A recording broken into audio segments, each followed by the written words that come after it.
Start with Ethiopia.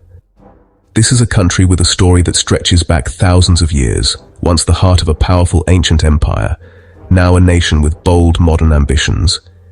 Its geography is unusual: dramatic highlands, vast plateaus, and deep valleys. Ethiopia is huge, both in land area and in population.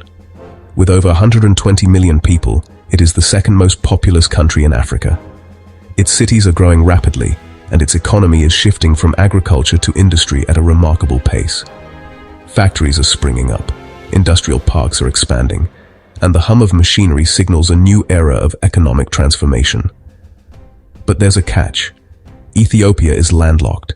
It has no direct access to the sea. Every imported machine, every container of consumer goods, every shipment of industrial equipment has to cross another country's territory before reaching the ocean. This single fact shapes almost every aspect of Ethiopia's economic strategy and its relationships with its neighbors. For decades, one route has dominated Ethiopia's connection to the outside world: Djibouti. This small neighboring country, perched on the edge of the Red Sea, has become Ethiopia's lifeline to global trade. The relationship between Ethiopia and Djibouti became even stronger after the electrified Addis Ababa Djibouti railway began operations in 2018. This modern rail line, stretching over 750 kilometers, connects Ethiopia's economic heartland directly to the coast, slashing transport times and costs. It's a vital artery for trade, carrying everything from manufactured goods to food supplies, and it has transformed the way Ethiopia does business with the world. The result is a logistics system built around one central idea: Ethiopia, Djibouti, world. Almost all of Ethiopia's imports and exports flow through this single corridor. And for now it works: efficient, reliable, and essential. But relying on just one route is risky. That is the problem Lamu is trying to solve. Djibouti's biggest advantage isn't simply geography, it's infrastructure. While its location at the crossroads of Africa, the Middle East and Asia is undeniably strategic, what truly sets Djibouti apart is the way it has transformed this natural advantage into a powerhouse of connectivity. The country has spent years building itself into a logistics hub: ports, free zones, roads, railways, warehouses, customs systems.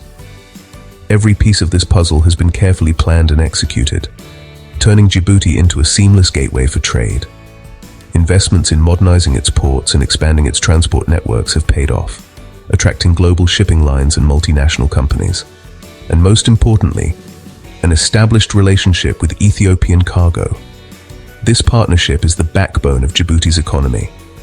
Ethiopia, a landlocked nation with over 120 million people, relies almost entirely on Djibouti for access to the world's markets. This dependency has fostered deep economic ties and a level of trust that is hard to match.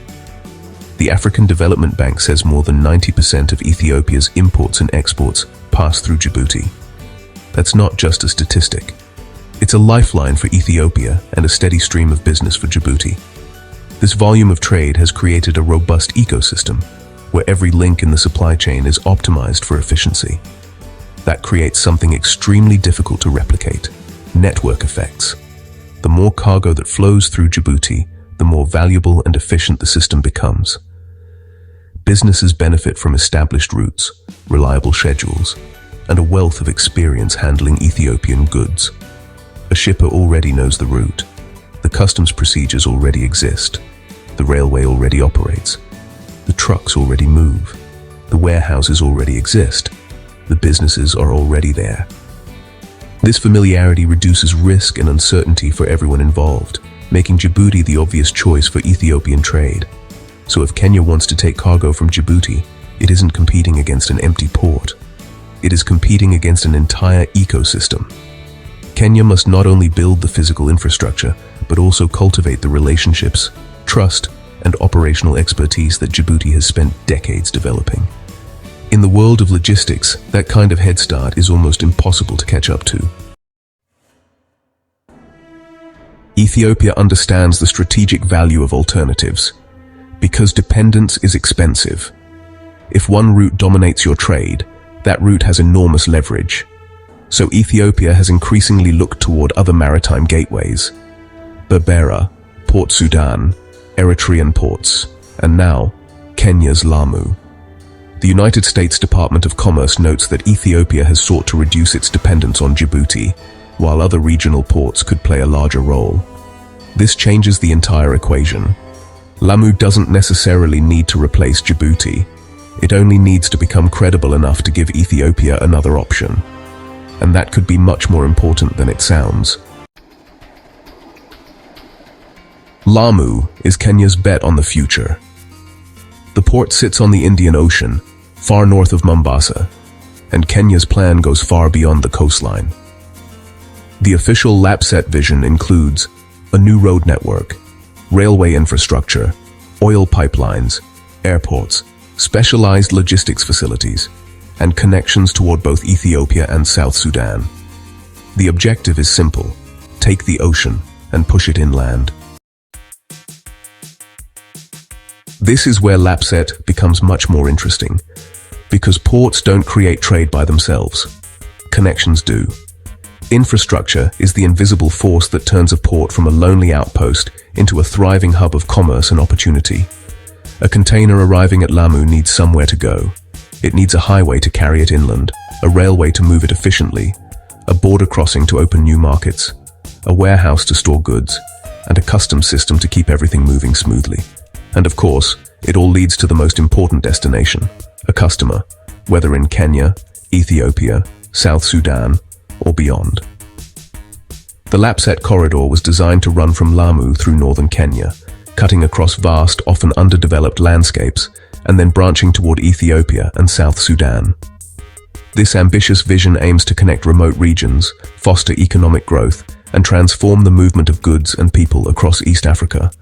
Kenya has already completed significant portions of the road network, with new highways and bridges opening up areas that were once isolated. Yet, the full corridor, complete with railways, pipelines, and power lines, remains unfinished, leaving gaps in the grand design. That is the crucial weakness. Because a partially completed corridor cannot compete with an established one simply because its master plan is bigger. Until every link in the chain is strong, the promise of LAPSSET remains just out of reach, waiting for the day when the entire network finally comes alive. Visual. Map measuring Lamu to Ethiopia. Long road, empty landscapes, construction crews. Northern Kenya is enormous, and infrastructure here is expensive. Roads have to cross remote territory. Security has to be maintained. Bridges have to be built. Border infrastructure has to work. And every missing section creates a bottleneck. Kenya's own project documents show that different sections of the LAPSSET road network are at very different stages of development. This is why Lamu's biggest challenge isn't the port. The port exists. The bigger question is, can the corridor behind it become reliable enough to attract large-scale international cargo? Lamu has already crossed one important psychological barrier. Its first 3 berths are operational. According to Kenya Ports Authority, each has a 400-meter quay, while the port currently has an annual capacity of around 1.2 million TEUs. That's significant. But capacity is not the same thing as cargo. A port can have enormous theoretical capacity and still struggle to fill it. The real test is utilization. How many ships arrive? How much cargo moves? How quickly can trucks leave? And most importantly, how much Ethiopian cargo chooses Lamu? And there have already been signs that the route can work. Ethiopian cargo has moved through Lamu. That matters because it changes the conversation. This is no longer simply a theoretical corridor drawn on a government map. Cargo has already demonstrated that Lamu can serve Ethiopia. But one shipment isn't a revolution. The real question is whether occasional cargo becomes regular cargo, and regular cargo becomes a major trade route. Djibouti isn't standing still. In April 2026, Djibouti's Ports Authority announced it would continue prioritizing Ethiopian cargo, insisting its deep water ports have the capacity to handle rising volumes. Think about what that means. Djibouti knows exactly what's happening. Regional ports are now competing for Ethiopian cargo. Kenya wants a piece. Somaliland wants a piece. Sudan remains part of the regional equation. Eritrea is watching. and Ethiopia has more choices than ever before. So Djibouti's strategy is straightforward: make the existing route harder to abandon. The battle for Ethiopia's trade has begun. Now zoom out. Because this isn't just about two ports, it is an emerging competition between corridors. From the Red Sea to the Indian Ocean to the Gulf of Aden, the Horn of Africa is becoming a giant logistics chessboard. Djibouti has the established Ethiopian corridor, Kenya has Lamu, Somaliland has Berbera, Tanzania has Dar es Salaam, and every successful corridor can change where cargo, investment, and political influence flow. For Kenya, Lamu serves another purpose. Mombasa is already the country's major maritime gateway, but Kenya doesn't want its entire regional trade strategy concentrated around one corridor. Lamu creates a second northern axis, and that axis points towards some of the country's most strategically important neighbors: Ethiopia, South Sudan, northern Kenya itself. LAPSSET was officially conceived as a way to open northern Kenya and create a reliable transport corridor toward Ethiopia and South Sudan. If it succeeds, the economic geography of Kenya could change. And then there is South Sudan, another landlocked country, another country searching for reliable trade routes, another reason Kenya wants LAPSSET completed. The original corridor concept includes routes from Lamu towards South Sudan as well as Ethiopia. That means Kenya isn't building infrastructure for one customer. It is building a potential regional network. If enough cargo from Ethiopia and South Sudan begins moving through Lamu, the economics change. The road becomes busier, warehouses become profitable, truck fleets expand, border crossings become more important, and northern Kenya becomes part of a much larger commercial system. But there is another obstacle that doesn't show up on a shipping schedule: security. In the vast open stretches of northern Kenya, the challenge of keeping infrastructure safe is as real as the challenge of building it. Some LAPSSET construction areas have required dedicated security operations, with patrols and checkpoints becoming a daily reality for workers and drivers.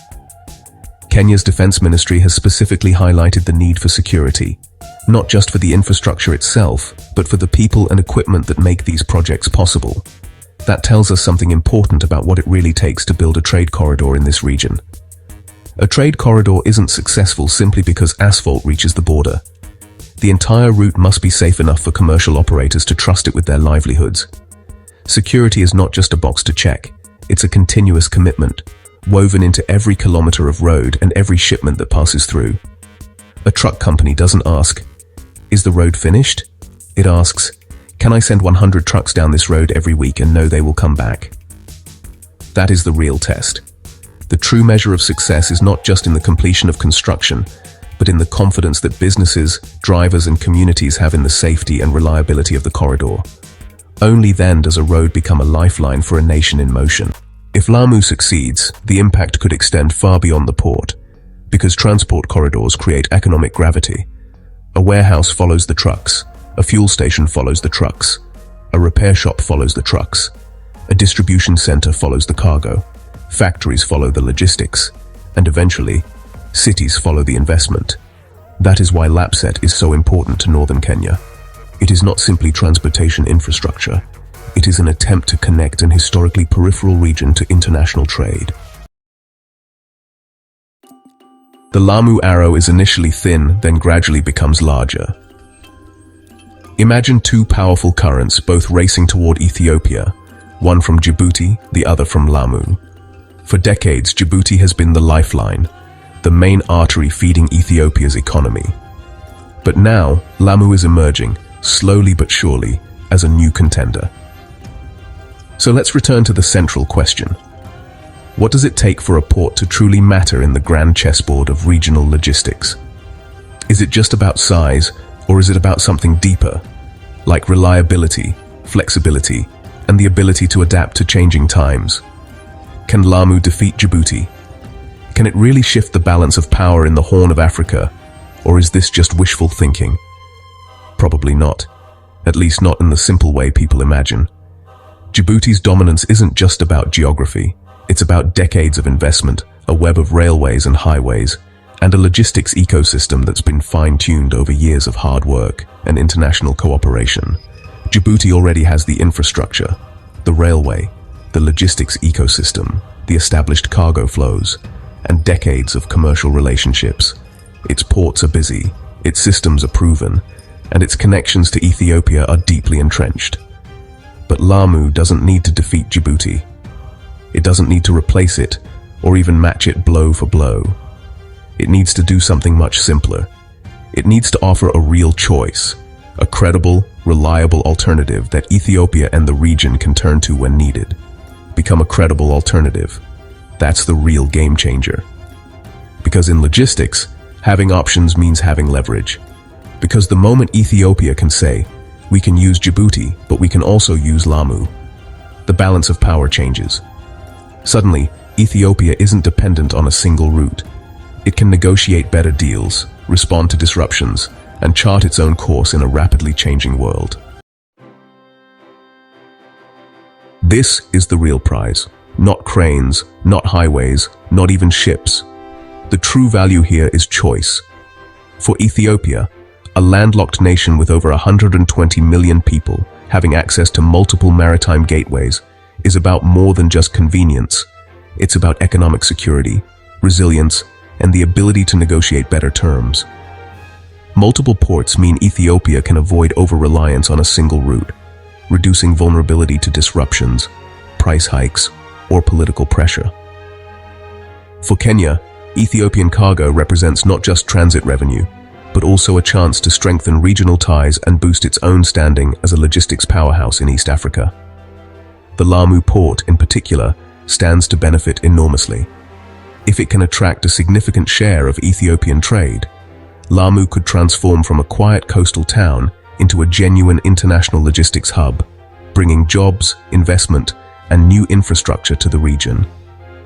And for Djibouti, it means defending a position that has, for decades, made the country one of the most strategically important logistics centers in Africa. Djibouti's economy is deeply intertwined with Ethiopian trade, and any shift in cargo flows could have major consequences for its future. The IMF has already identified competition from ports in Kenya, Somalia, Eritrea, and Sudan as a potential long-term threat to Djibouti's market share of Ethiopian trade. So the competition isn't imaginary. It's a real and growing challenge, with each country investing heavily in infrastructure and logistics to capture a slice of this lucrative market. The question now is not whether competition will intensify, but just how large it will become, and how each player will adapt to the shifting landscape of East African trade.